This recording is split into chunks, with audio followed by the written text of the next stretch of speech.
Hello and welcome to episode 13 of Kev and Steve's Indie Publishing Adventure. I'm Kev. And I'm Steve. And we've got our first returning guest. He was also our first guest and our only guest. But he's our first returning guest.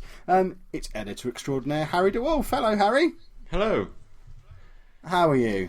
I'm pretty good, thank you. Busy. Marvellous. Busy's good. I like busy.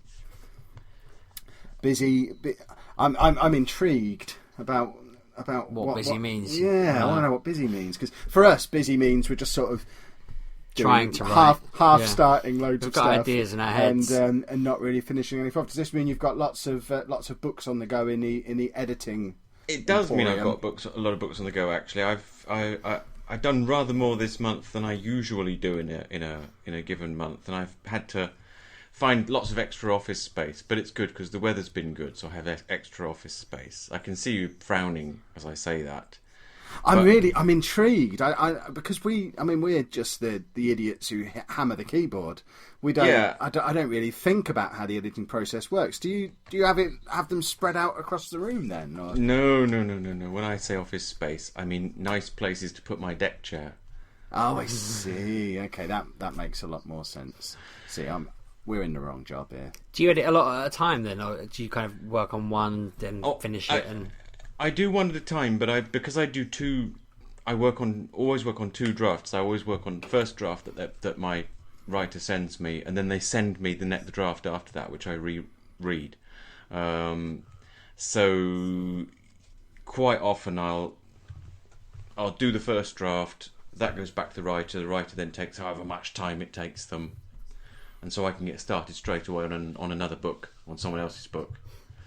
And so I do have to find lots of time to write. And I've discovered, you might think I'd already have discovered this, but I've discovered recently that I can get a lot more reading done if I'm not in my office where my computer is. Yeah. So, yeah. So as soon as the weather is good, I make myself a nice flask of tea and pack myself some biscuits and get in the car and drive out into the countryside. Nice. And find somewhere to sit and read. That sounds fantastic. Yeah. See, I asked I'm going to the countryside in August, and I said to my wife, can I bring my laptop and do some writing? And she looked at me like I was a maniac, but I thought that is what proper people who write do. Aren't you going camping? Where would you plug it in? Well, I'd charge it before I left, and just write. I'm only there for 4 days, so I kind of just thought I'll load up Word. How much power could it possibly use? Take a typewriter. Do it old style. Right. I'll take a pen and pad for when it runs out, and I still have words to burn. But I figured I'd find a place. I might just slink off to the coffee shop and plug it in there and be like a proper writing person. Feel like a grown-up writer. Yeah, there we go. We got to the word in the end. Something rather exciting has happened since we last spoke to you, Harry, because I've actually worked with an editor on a book, so I've kind of experienced it a little bit, and it was a bit weird. It was on a non-fiction book to do with all my teaching stuff that I do, and it changed so much between what I wrote, and we went back and forth like 8 times, and I felt a little bit guilty in the end because he was off Elance. I only paid $100, and we must have gone through about 9 drafts. That's not normal, is it? No. Or is it? It's not. But the thing is, non-fiction is different. And a lot of the time, in non-fiction, you kind of expect the editor to actually, right at the beginning, have a really good idea of what he thinks you ought to have written in the first place. And so it's quite possible that actually you say you went back and forth like 9 drafts, but it's quite possible that your editor just looked at the first, just skimmed through it, and went, "This isn't there yet. This is not what it should be."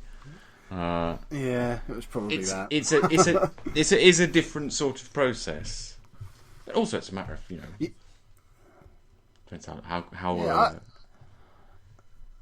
If you're how satisfied crazy he is doing all that Yeah. work. I mean, we were back and forth every day for like 2 weeks, and I'm constantly thinking, at what point do I have to say to him, look, $100 isn't enough. I need to give you some more money for this, Mr. Editor, because I was feeling really guilty towards the end. Cause... I was included in the email chain, but didn't dare say anything in case I sent him on another tangent, and more work came out. But so by the end, it was more little tweaks. Yeah. And I feel he was probably invested in it by then, which was quite cool to see that he cared as much about it as you did. That's something that I've had trouble getting my head around, that you could write something. I mean, I know when I write something, you're not that bothered about it. He's had a book of mine to read through and do the first editing draft of, and he's not done it yet. But when that goes to an editor... Now I've heard Harry's technique, though, because the issue with that is when I'm sat there at my computer, and there have been a couple of times when I've gone to my computer with good intentions, thinking, I'll read through what Steve wrote. And then I get an email, or I get an idea of something I want to do myself, or I'd start editing a podcast, and an hour's gone, and then I'm thinking, I won't lie, I do put yours on my... open that file. Yeah. I put yours on my iPad before I go, and I go off, sit upstairs or something. So, Harry, do you have a read through without any way to edit it first, or do you edit as you go? Or... No, I actually have it loaded onto my Kindle. Okay. And I have an elderly Kindle keyboard. Yeah. So you have which means you keep all the screen real estate basically, because you don't have to have the touch keyboard come up. And yeah, but it's slow and glitchy. But I have codes that I put in, so I've got like 2-letter codes. So I literally have to do like 5 clicks for most highlights. Okay. Not counting the clicks to actually move the cursor. Yeah, I remember my Kindle keyboard. That was good fun. Moving the cursor takes quite some time. But then, I then just have to like press two letters that represents the particular problem that it is. And sometimes I don't even need to put a code. Sometimes when I come back to it, I'll just see what I've highlighted, and I'll think, I know exactly why I've highlighted that. And see, this is why he's the professional, because that's so much more efficient. Yeah, when I'm looking through yours, I start writing these paragraphs of what explaining what I've seen. Whereas if I just put, if we had a little bit of a code and we knew what they meant, that'd probably save a bit of time. Yeah. I mean, a lot of back in the olden days, a lot of editors did have you have your reading chair, so you just sit down and with your blue pen and just underline stuff. And wouldn't actually write about it until you go and sit down at a desk. I was going to say, I won't say who, but I was talking to a writer a few weeks ago, and she said to me, the best thing for editing, whether you're editing yourself or someone else, is to have a sick friend. Because you get to spend a lot of time in waiting rooms. And it's really quiet. There's no distractions. People leave you to yourself, and you can sit there with your Kindle or with a sheaf of papers, and you can quietly edit. I could just go and hang around at the hospital anyway. I don't need the sick friend. I'll just go and sit in the hospital. Well, we did do our planning on a train, didn't we? That helped. We were stuck on a train, and we just did a planning all the way there and all the way back. Yeah, we plotted out both of the books we released last year that way, didn't we? By just being stuck next to each other on a train for 2 hours. We should have done that the other day when we were stuck for 2 hours each way, but we didn't. That would have taken too much thinking to get to that point. I tend to think that it's a bad idea to do either something creative or just the kind of the regular work of writing, to do it somewhere where you also do a lot of other things. It's actually it's good to have an environment that's just for that. For me, it's the reading, because even if I'm at home and I'd go into another room and sit in a comfy chair and do some reading, if I'm at home, there are other distractions and other things that need to be done. Whereas if I go out into the countryside and sit in my car or on my deck chair, then there's literally nothing else for me to do. But also, it becomes an associated activity. That's what I do when I'm there. And so you have a lot more focus and a much longer concentration. Well, I did suggest before that we should go to the service station early morning or something like that, but you didn't like the idea. I don't want to go and hang out in a service I station just thought, first thing in the morning. It's 10 miles further away from my house than work is. A petrol station, whatever, McDonald's, anywhere you can just sit at a table with a laptop open, it's... No, it had never occurred to me to sit and read through your stuff on my iPad or a Kindle, so I could just stick it on there, and I could read your scintillating non-fiction book while I'm having a poo. You're very frustrating, you know that. It never occurred to you to put it on your iPad. No, you didn't suggest it.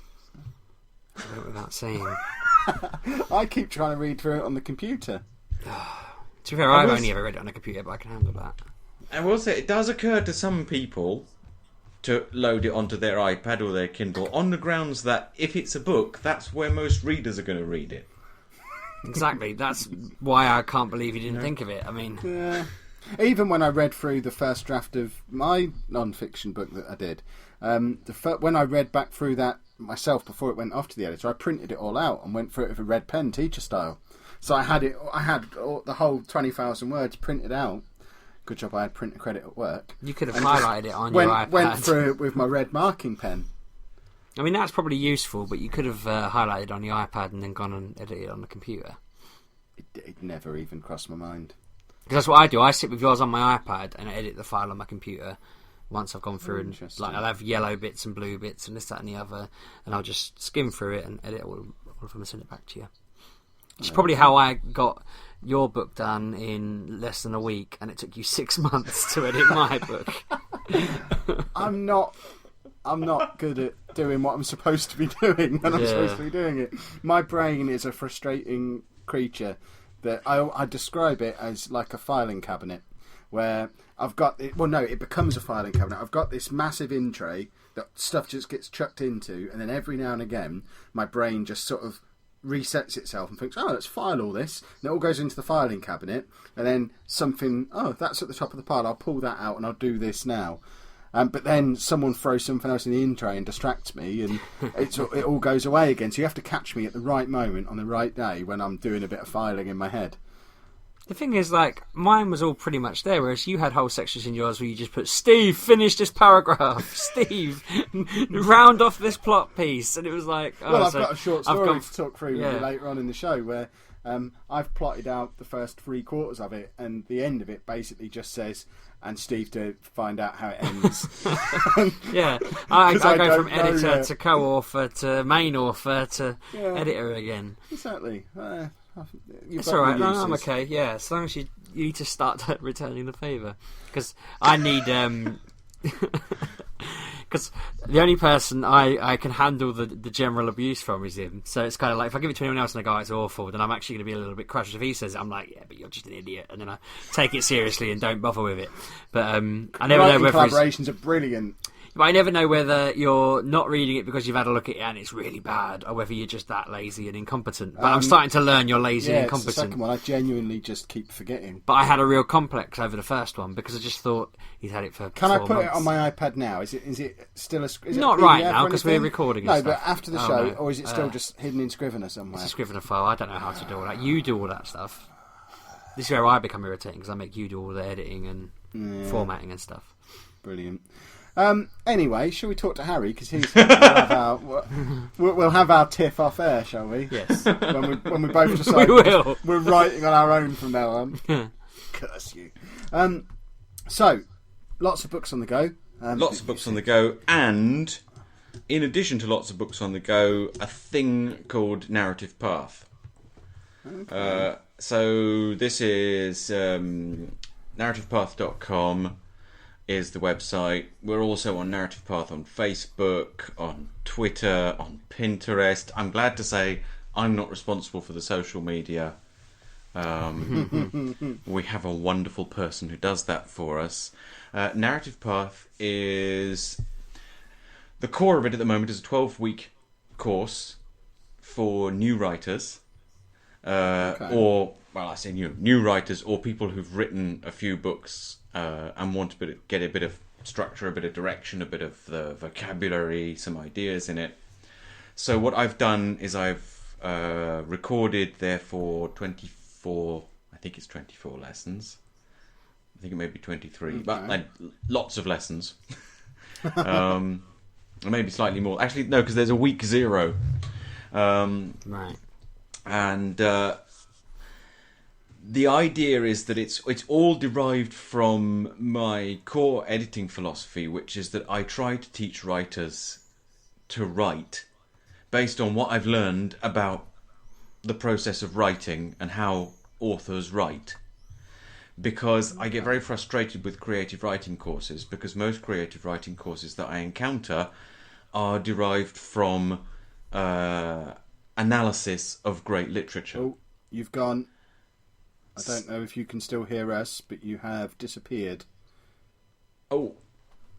You're back. There you go. Yeah, I heard you say, you froze a little bit. Yeah, I was just saying that so much teaching of creative writing comes from analysis of great literature and kind of asking yourself, kind of deconstructing it to see how all the bits work, and then teaching those and trying to build writing from it, which I don't think is a good creative process. So I've built this course, and it's been online now for about a week, and we started advertising this weekend, and we have our Facebook page, and we've got various kind of freebies out there, and I'm having to write lots and lots of blogs, and I wrote what I thought was a great little short blog post yesterday and sent it to my business partner, and he sent it back to me and he said, yeah, this is a nice idea, but it doesn't really say anything, does it? So it shows that I mustn't enjoy myself too much when I'm writing. But the idea is it's filling up with masses of information about writing. At the moment, I think there are 5 blog posts on there that are huge, deeply researched things. One of them is all about writing tools. One of them is all about what to do to get started writing straight away. And we're going through. There's one which is broken into 3 sections called "How to Write Award-Winning Science Fiction." Because one of my writers won an award for writing science fiction.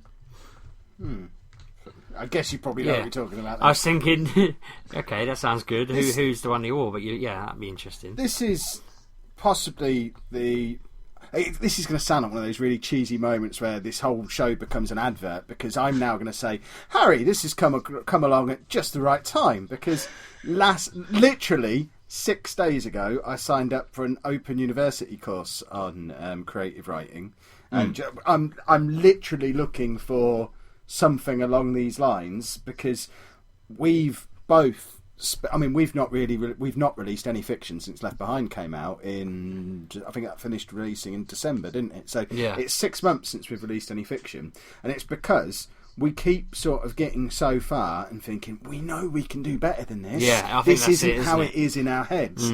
And we're both, looking back now, are really disappointed with the books that we put out last year, and have plans to pull them down, rewrite them, do them properly. We've talked through what we wanted to do with them, didn't we? But it's we just don't want to be known as hacks. We want to kind of get better at it. I've read every book there is on writing, and it's just what I need. And again, this is where it can go badly wrong with the pretending it's an advert, because what I'm looking for is someone to give me an assignment, tell me to go and write something. That's why I signed up for an Open University course, because I wanted, and all I'm doing at the moment is writing little character bits where I'm just learning to write characters. And I think then a few weeks down the line it goes on to telling me about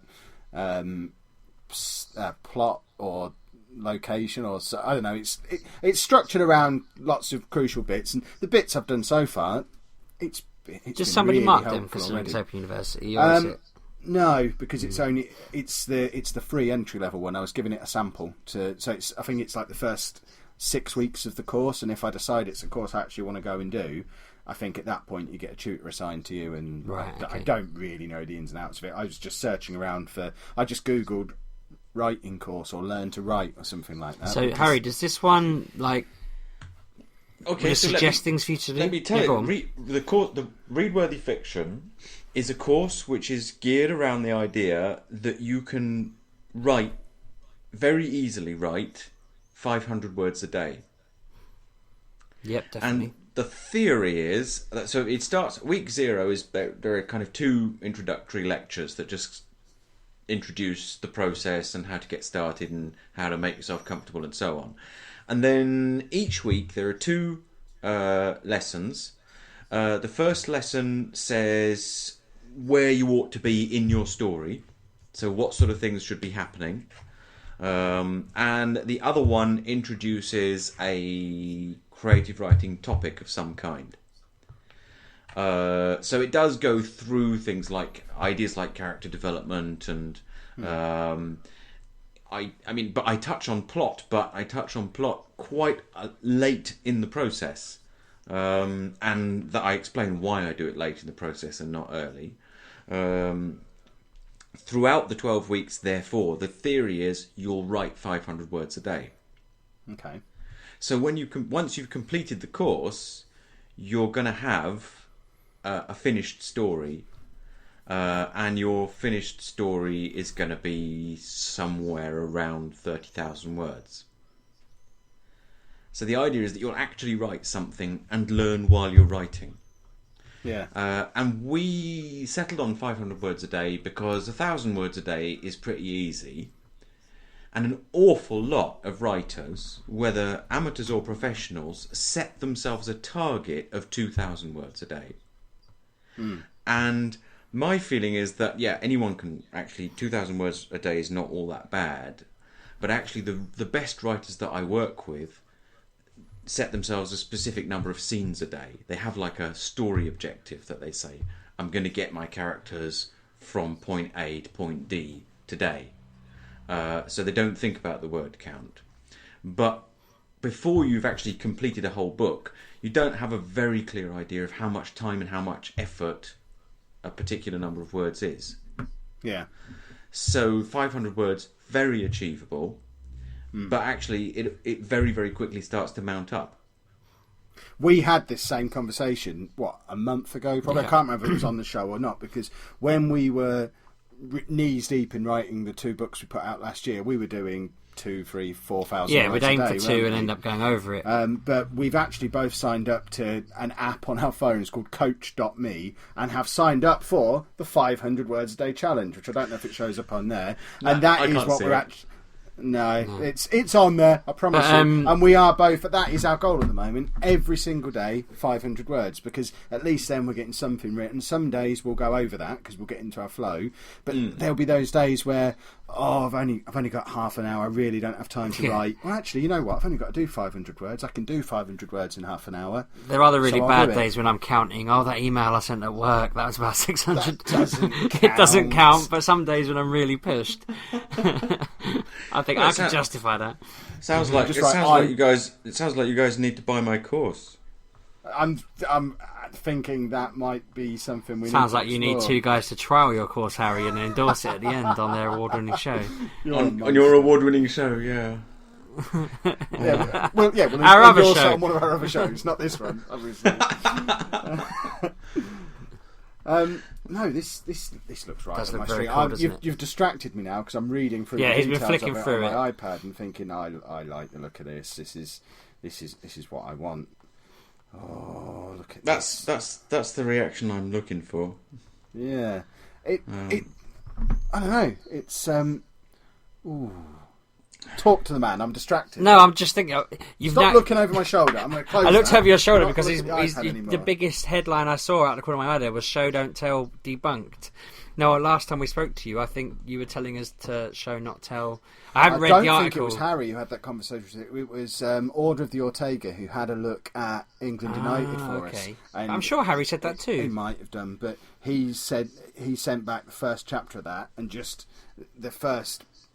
His only Paragraph. feedback on the first paragraph was "show don't tell," because it was this whole elaborate thing of him thinking about how he'd just dropped his keys or something. Yeah. And we got told off for the fact that, well, why is he thinking about the fact he's just dropped his keys? Why don't you just have the man drop his keys? And that was the conversation that we had with him off the back of that. So, but I Well, haven't. It's one Go of my on. big things, actually, that it's that rather than shouting, read a writer's show, don't tell, is that there are good times to show and there are good times to tell, and it's a matter of learning which. Makes sense. Okay. So I'm glad that we've clarified that because I remember it was all over that England United book. I've got a potentially difficult question, Harry. This is where we decide how much practice you've had in the sales pitch on this. Because all right, go on. me and him are skint. Now we get, I don't know, a bit of money off of Patreon every month, don't we? Mm-hmm. I've just seen the price of your course. If we were to buy the course, yes, that's going to pretty much wipe us out for the next 3 months. Which means we're not going to be able to pay for book covers, for editing, for advertising.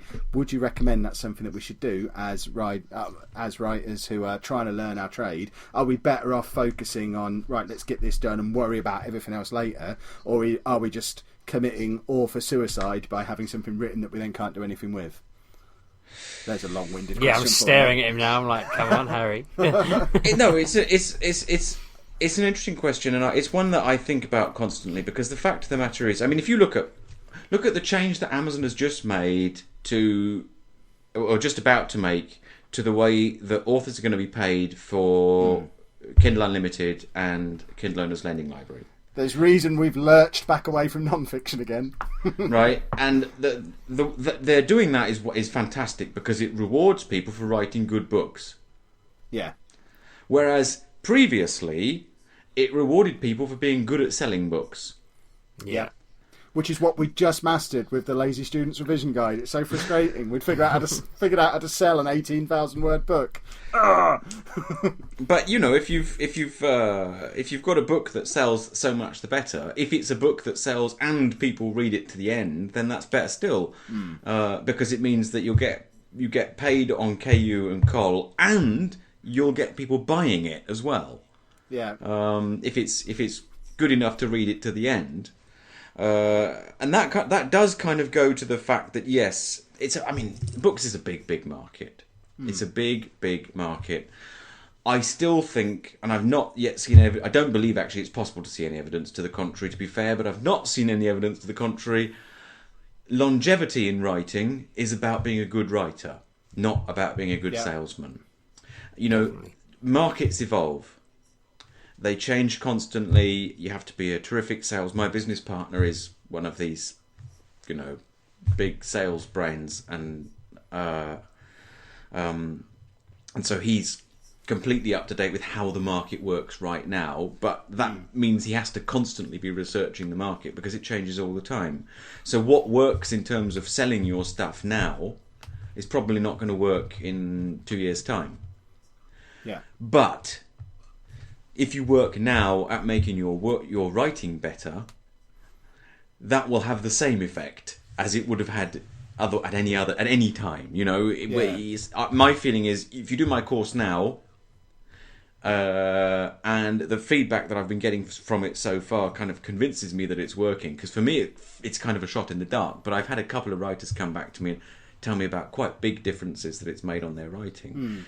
If you do it now, it will improve the standard of the books that you're writing, but the same will be true if you do it in 2 years' time. It'll improve the standard of the books you're writing. It's one of those really difficult things for us in the situation we're in, because if we were completely honest, which is probably the worst thing for us to say on a self-publishing podcast, but we probably got into this way back, what I don't know, over a year ago now. We thought, this is going to be a good way for us to make a few quid quickly off the back of this podcast audience, because it was our best thing from podcast, and we thought, let's write a book. People are making loads of money writing books, let's go and make loads of money. I think we'd always wanted to do it, thought it'd be a laugh. Yeah, but we never. I remember when I was 15 going into Waterstones and buying a How to Write a Novel book, and the amount of half-started stories I've got, but I never genuinely thought I'd actually finish writing fiction. But when Kindle came along and you were hearing all these stories about people selling their How to Unplug a Sync book for 99p and making $10,000 doing it, it was like, ooh, we need a slice of this action. And part of me thinks I wish we'd have stayed that cynical, because as soon as we started trying to write fiction, I kind of started. We got sucked into it. Yeah, I was going to say we got sucked into it quite quick. I want to be a good author now. So, and it's bloody annoying. And this is exactly this thing that when I listened to episode 11, and I heard you talking about how you feel now about what you wrote then, this is, I tell you, this is what occurred. This is the thought that came to me then, was that it looked to me as if you were realising that what you'd actually written was a TV sitcom pilot, and you discovered that what you actually want to do is write a novel. Yeah. Pretty much. Sounds spot on. Yeah, which is weird, because 18 months ago, we wanted to write a TV sitcom. Yeah, I guess so. We just wanted to write out this idea we did. We didn't really care about the format, did we? We just wanted to get it out there. But, and then, of course, the thought that followed on from that to me was that, and no one's done a zombie apocalypse sitcom yet.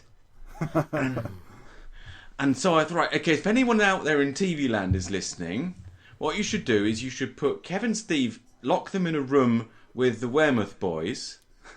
Yeah. and between the four of you, write a zombie apocalypse sitcom.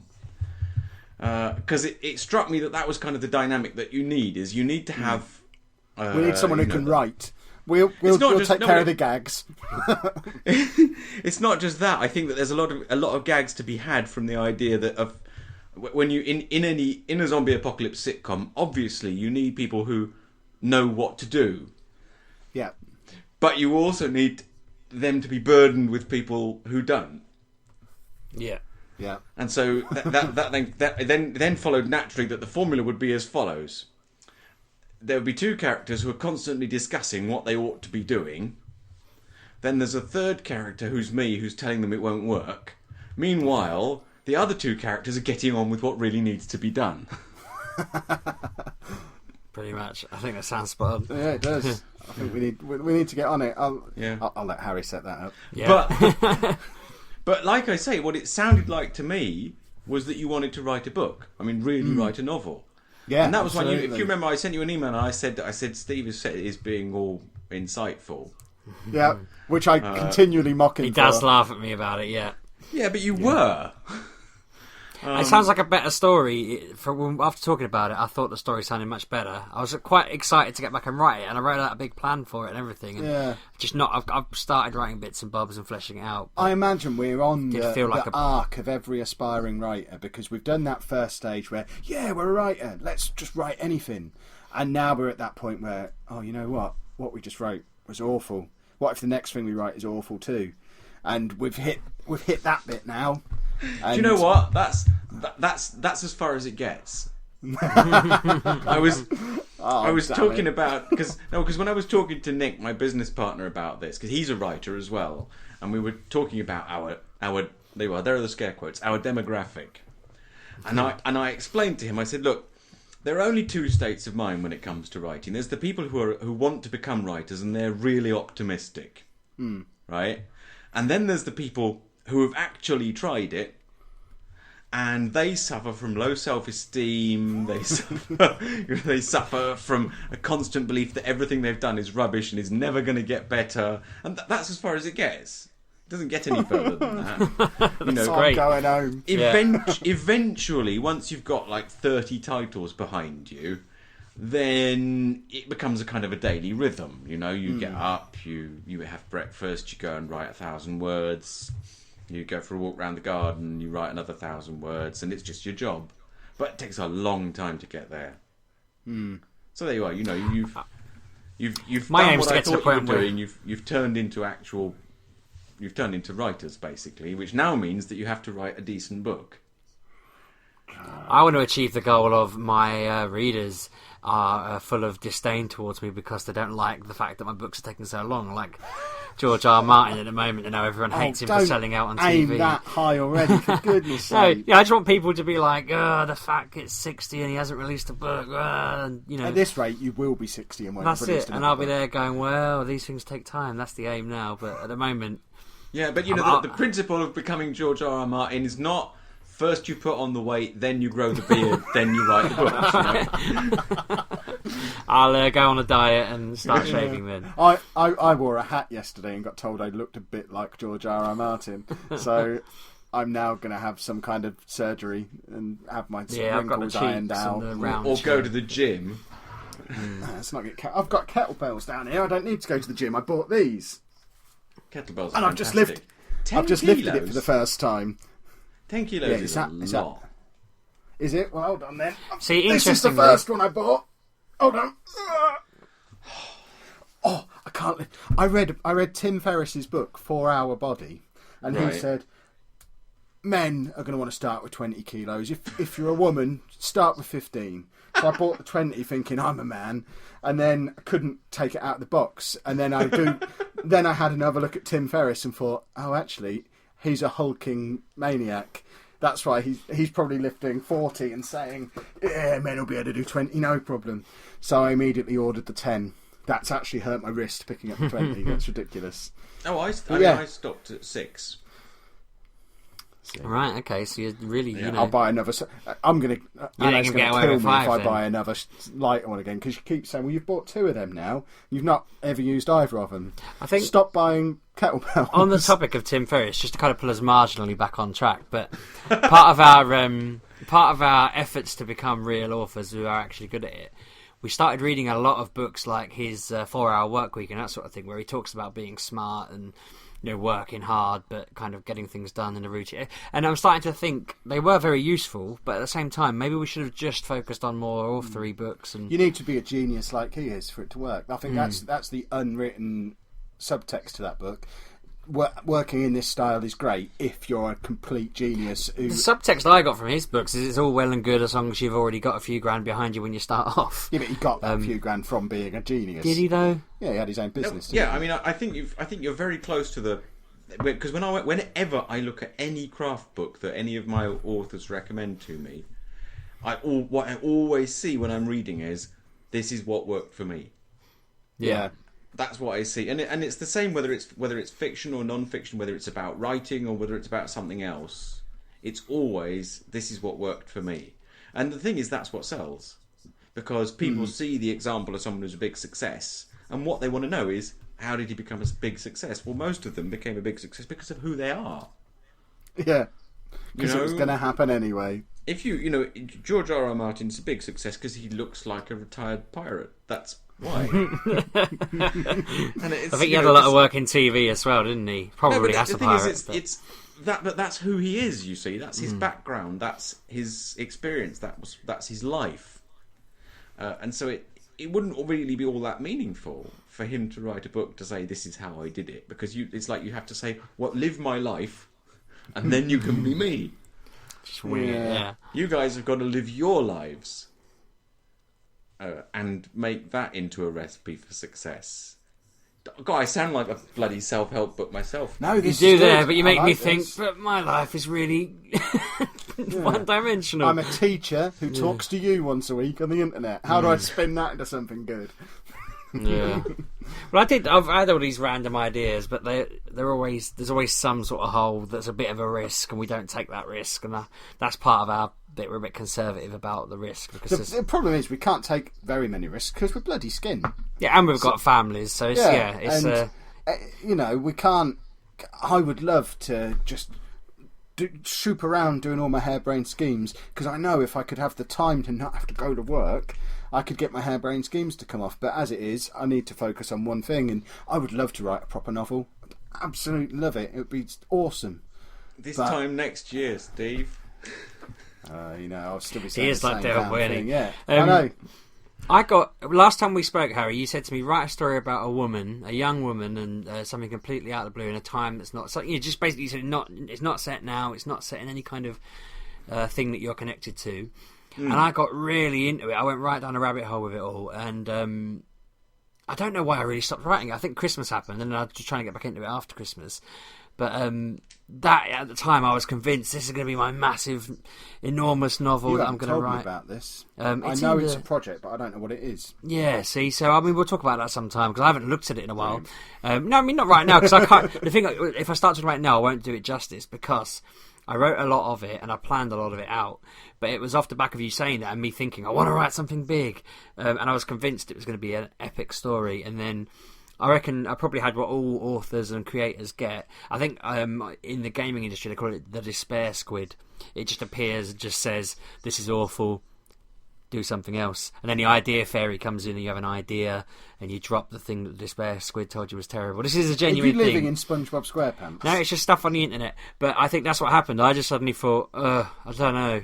put it aside and started writing another book, and I haven't gone back to it. I need to go back into it and see whether I can use what we've now learned and gained over the past few months to see if I can turn it into I my took his advice as well. The write as a girl, write in a different time. That's where Stray came from. That was my write as a girl, write in the future. Mindset in the Make past. something up. But I've got 20,000 words into that and was really enjoying it. My daughter, who is smack bang target demographic, she's 13, she's read the first 5 or 6 chapters and is desperate for me to write more of it. But I just got to a point of it where I thought, oh, hang on, I'm a 32-year-old bloke. No one's going to buy a first-person book about a teenage girl written by a beardy bloke, and I don't want to do it under a pen name. And it's a ridiculous thing to hold me back, because I know if that really was a problem, I could be a girl and release it, and it's probably not going to be a problem anyway.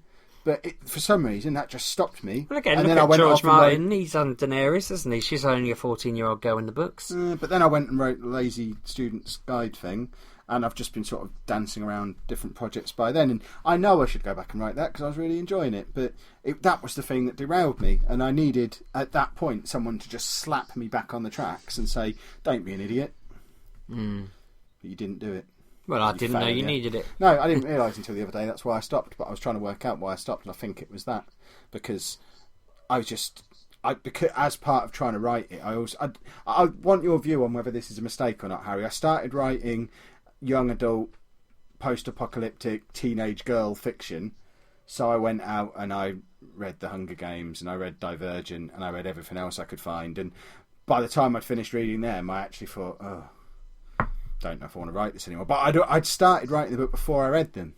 I was going to ask earlier, is it worth reading the same genre? Of ruined me a little bit. Yeah, the advice I generally give when people say, you know, what should I read in this genre, or how do I prime myself for it? If I know some things that are... Someone asked me that, just give the example. Someone asked me the other day, he said to me, I want to do... As an exercise, I want to do a tech thriller because I haven't done one, and this is a guy who's done a bit of sort of fantasy sci-fi stuff. What should I read? And my first thought was, well, okay, don't read any of the stuff that's popular now. Read the stuff that created the genre in the first place. So I sent him to read John Wyndham and to read Michael Crichton, because I think if you read the stuff that's popular. Most of the stuff that's popular it's kind of by chance that it's popular. Yeah. And the stuff that gets really ridiculously popular, it's got that way, like Hunger Games, it's got that way not actually by being extraordinary, but by getting pushed really hard because there was money to be made from it. Yeah. And if you... In a sense, it's almost more useful if you're going to write a book about... Regardless of what the setting is and the type of book it is, it's actually think about what the main character is like. You know, so if you're going to write an adventure story and your main character is a teenage girl, what would I have said? I'd said go read Walkabout, if you haven't already. I have not. I'm going to write that down. Yeah, remind me. Can't remember the name of the author. But it's a... you might know it because it's a film with Jenny Agutter. See, with one of mine, I kind of thought another story that I've got in my head. I thought to myself, chances are a similar thing has been done before. But if I look, I know it'll either dishearten me and stop me from writing my story, even though I know everything's been done before. Or B, as Kev sort of suggested, it might affect how I write it. So I was thinking I might just stay completely away, and then once it's finished, maybe go through and read a few other books just to check that mine isn't completely ripping something off or completely miles away from the genre. But do you think just not looking at all's a safe path to go down? I think it's a better path, and the reason for that is that I think that it's much more important the personal, the human story, if you like, what some people call the character journey, is much more important than the genre. It's much more important. That's the thing that brings it really close to the reader, makes the reader feel that it's important, and so that's why reading stories like there's another one for you actually, which is Story Like the Wind, which is one of my favourite stories ever. That's Lawrence Vanderpost, and the sequel, I can't remember what that's called either. I don't know what the sequel is called. Just making a wish list now, aren't you? Have you bought it? You bought it? Oh, no, I've added it to my wish list. Well, I think if you buy my course, you get my you buy my course, you get my list of 100 books that will turn you into a great writer. I did actually.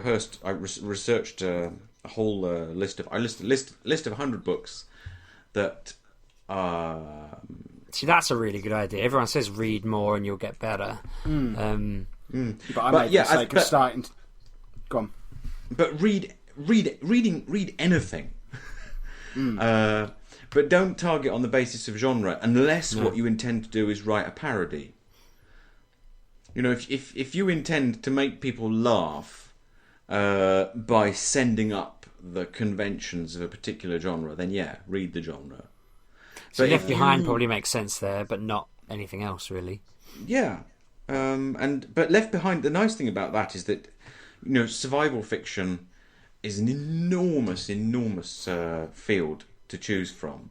You know, there are some of the greatest works in survival fiction are these.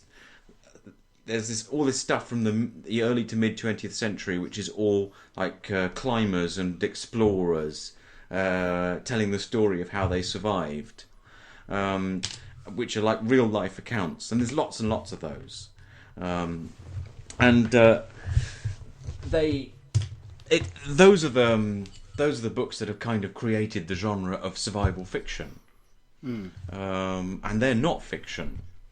And if you were gonna do, if you're gonna do proper survival stuff without having to go and take a course with the SAS or read everything that Joe Nobody's written, we could do an SAS yeah, course. something. That's not such a bad idea. I already did a zombie survival course. I completed that. That was a good weekend Which, spent. looking back, some of that should have made it into Left Behind. Yeah, well, who says it didn't? Me. You weren't there. But yeah, I survived it. I was alright. I really survived it. So you're now an expert in zombie survival. Yeah, I've got a certificate and everything, so I could put that in the book, to be fair. That should have been on the cover of the book. Zombie survival expert. So what's the first thing you need? What's the first bit of information you need in a zombie apocalypse? Do you know, they just gave us a baton and a shield and we beat our way through a crowd of zombies, basically. It's just an excuse to have a fight, wasn't it? It was pretty random. But, yeah, we just got somewhere safe. Did they tell you where the zombies came from? They're all over the country. Did they tell you what caused it? There you are. That's the question you have to answer. You've got to know whether are they sciencey zombies? So is it a plague? Are they? Well, it was a plague because the cure was in a warehouse down the road, and we had to go there in the back of a van and fight our way. So they were safe. infected with something. Yes. Yeah, because you see, that's the thing. There are only three types of zombies. I've done an awful lot of research on this into something that doesn't exist.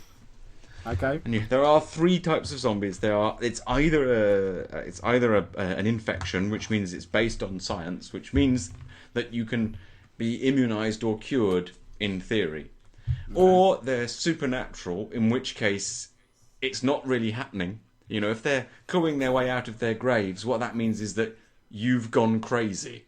Okay.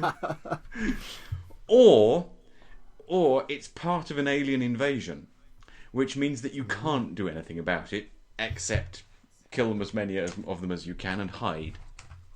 So those are only the three possibilities.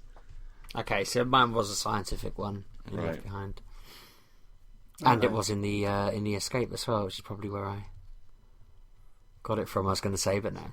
There you go. Now you know. Get Zombie Survival Expert on the cover of that book. I might do. That's a good idea. Steve Step-Henson, Zombie Survival Expert. Have you got a certificate? Yeah, somewhere at home. Yeah, because that needs to be like next to your picture. You know, you have your mugshot on the screen, and then you've got the certificate next to it here, like that. Have a little seal of approval on there as well. Yeah, proving that you're an expert. You might have to release it under your real name, though. Yeah, the certificate has my real name on it. That's a good point. Step-Henson. Never thought about that. Exactly. Right, how are we doing for time? What is the time? Good shout. Yeah. Then I could be a zombie survival expert too. Don't just hand them out to anybody. You have to go for an intensive one-day course. Whatever. Right, how long have we been going for? I need to check time because there was. Oh yeah, we'll squeeze this in at the end because we've not got long left. I don't want to keep you all night, and I'm going to get shouted at if we're on here too long.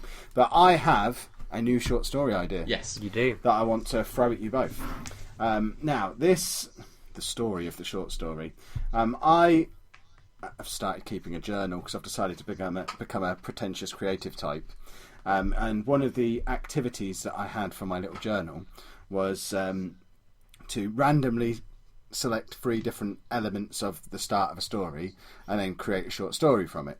Now, because I didn't want to just do a little 500 word thing, I wanted to make it count, I took my randomly generated plot and have tried to sort of sketch out a rough plot for a short story idea, which I shall read to you now. So my randomly selected things that came up were: on the 11 o'clock train from London to Paris, a grumpy old man travels 100 years into the future. So that's the premise for my story. And what I think I'm going to be doing with this, I've got lots of waffle here that I won't read through in great detail, but I've decided grumpy old man is grumpy because he's a lonely old man. His wife is dead. His relationship with his daughter isn't what it could be. He's travelling around on the train because he's either just gone to see his daughter or he's on his way to see his daughter, but there's not lots going to happen. They don't get on, blah, blah, blah, blah, blah, whatever. The train crashes, and he saves the life of someone who's on the train near him. And then, as part of this saving the life thing, it turns out, what do you know, I'm 100 years in the future. He gets arrested because he hasn't got any identification / papers or whatever it would be in the future on him. And eventually, woman who he saved the life of comes and bails him out of prison. And this is where it all starts to get a little bit iffy, because I then want to play on the fact that he's building a relationship with this girl 100 years in the future who's like a surrogate daughter for him, and do something around that. But I don't really know where to go from there. I kind of want him to, perhaps she has a bad relationship with husband or her dad or something, and they come to build the nice little bond between them, and then he eventually starts to prefer his life where he is to where he was 100 years ago, but at the same time his family are there, he's not seeing his daughter, blah blah blah blah. But then I don't know how to wrap things up. I've kind of got the start of a story there, but I can't get past the fact that it's all a dream. He wakes up, he's in a coma from the train crash. And we sat in a coffee shop at the weekend and both thought, that's the worst result. No, it's not the worst. There was one that was even worse. What was the one that was even worse? She was his granddaughter. Oh yeah, she was his great-great-granddaughter. That was the one that was even worse. Yeah. But I kind of think the whole coma thing is not great either. But yeah, I don't know how to make him win. He's 100 years in the future. He's lost his daughter. How can he win this story? The reason why this intrigued me was because, like, it's not the sort of story that's going to win any awards. The premise. No. But what I mean is, when someone says to you, I'm going to give you 3 random bits, make a story out of it. When he said it, I was like, oh yeah, this will be easy. And then when he said the 3 parts, I thought, yeah, simple. And then, like he's found, it's almost impossible to make that good, if that makes sense, at the end. Like, I can imagine the story being entertaining, but making it satisfying, I just can't see an angle with it. Because, as described, it's not a story. As described, it is a dramatic situation. But it's not a story, because no one wants anything and no one's going anywhere. That's what I'm struggling with. What does he want? He wants a better relationship with his daughter. That's what I decided he wanted. But he can't get that because she's 100 years in the past. And I'm just sort of bang, bang, bang against that. There's no way to tell the story I want to tell. Yeah, if he doesn't have a means of getting back to the past, then he has to have a new objective. And it's going to be very dull if his only objective is to get back to the past. Because he wants to deal with this. Because what you've ended up with there is a situation where the drama that you're interested in is his personal life. That's the stuff that you're interested in. But you've actually set him up. You've given him an obstacle that is nothing to do with that personal life drama, and can't, in fact, be anything to do with it. Which I'm sure is. It's all because this is the randomness that it gave me, but the thing I'm working on my little course at the moment is character. So immediately I'm thinking, what character thing can I give this man? And that was the other snarky remark that I was going to make, which was that it's obvious that you're doing a traditional creative writing course because you've focused on characters. Yeah. And if you focus on, I was talking to one of my authors yesterday, and we were talking about how do you get the description into a story. So this was about description, but whether it's the same as everything else. And we were both talking about it. We were both sort of thinking aloud and saying, well, what you have to do with description is you have to use the description as an opportunity to tell the story. And I said, no, honestly, it's the other way around. Telling the story is gives you opportunities to describe things. Similarly, telling the story gives you opportunities to create and develop characters. Telling the story gives you opportunities to show character interactions and character relationships. You've always got to be telling the story. And so if you start with characters or you start with drama, if you start with a difficult situation, what you don't have there is a story. The story needs to feel like it can be a very slow moving train, but it needs to feel like a runaway train. It's always moving. It can be like the O.J. Simpson car chase. It can be really slow, but it still has to be going all the time. Yeah. And we're gonna have to do his bloody course, aren't we? You have to. Well, in a sense, what you've got to do is, if you get your 3 ideas at random, the first thing you've got to do with them is look for the story. Yeah.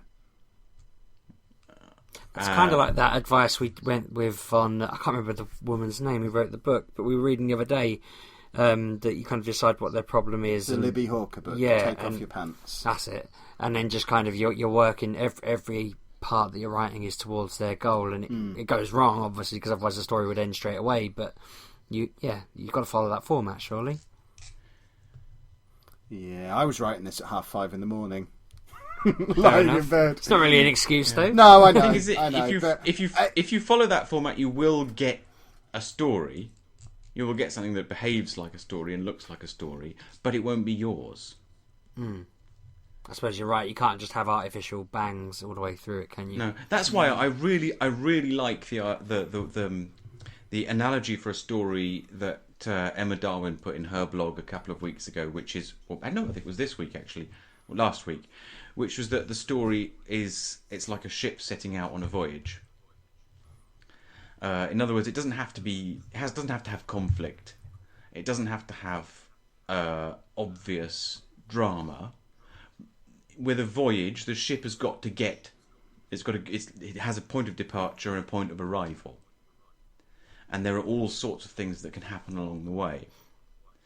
But it's up to you to decide what happens along the way, as the author, to decide what seems right to you.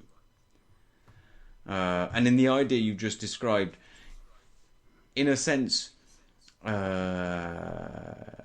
you've got some characters. And it's your character, he's 100 years in the future, so what we'll imagine is that there isn't a ship, but you've put him on a desert island. So what you need the ship.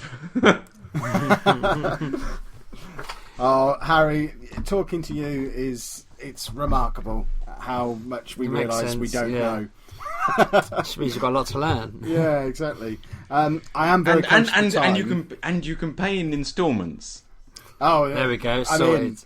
Tell people again where they can find your course, Harry. So this is at narrativepath.com. Narrative, which is a word that writers ought to know, and path, which is a relatively simple English word. Okay. And .com, that's an internet thing, yeah? Yeah, .com is the internet thing. Yeah, you guys know a bit about that. Yeah, we'll figure it out. That's been fantastic, Harry. Thanks very much for coming on. We as ever have learnt much in your presence.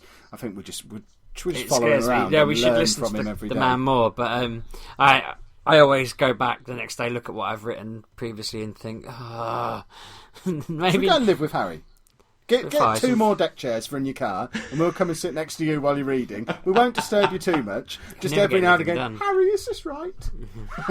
Can we do this bit, please? If you want, there is another option. It's not available on the website yet, and it does cost a little bit more. But I can, do proper story coaching, which is like a 90-minute session once a week throughout the writing process. I feel a little bit like we'd just be paying you to bruise us. We need bruising. We do need bruising, but I don't know if I can take it. I think it reaches a point where it makes you laugh. It does. I love the point in the relationship with the writer where I don't feel I have to censor my comments at all. Harry, we've been on the internet for 6 years. You don't have to censor yourself with us. If you've seen some of the things that have been said about us online. Yeah, Jesus. But no, that has been fantastic. I definitely think we need to have a proper closer look at this course, and it's quite nice. It's maybe 8 months since we last had Harry on the show, and we think we know we're still idiots, but we're not as big idiots it's nice as we were 8 checking months in and seeing ago. I can see the distance. We're actually... It was nice for me as well to listen in and to hear, because the last time I spoke to you were also at an interesting point in the process, and you are again. I think you're at another crossroads. We should get on and write some stuff, don't we, really? I mean, that's the big thing. Getting back on this has really helped. Doing the show, we're 3 episodes into the new run. And, I feel like I've written more lately than the rest of this year. I just want to actually finish something now and have somebody edit and look at my book that I wrote, the non-fiction. Although I don't really see non-fiction being something we... No, I've given up on the idea of non-fiction. I want to write... I keep trying to fit... I know I can... At the moment, I'm at that annoying point where I had... quite a successful non-fiction book, and I know if I wrote another one I'd be making more money doing that, but I sit down and try and do it, and I want to write mine actually had a demographic I was aiming at kind of thing this time, because I was aiming at specific people I know and a subset of people that they exist in, but I don't know, I just don't see me being able to turn out multiples of that. No. Anyway, we are out of time. Thank you very much, Harry. Everybody out there, make sure you check out narrativepath.com. Don't steal our place though, because we... Is it limited, or is it like get it while it's hot? No, it's not limited. It's unlimited. In that case, steal our place. That's fine. They'll all go on it anyway. Yeah, exactly. And thank you very much for being on, Harry, and everyone else. We'll see you next week, boys and girls. Have a good week.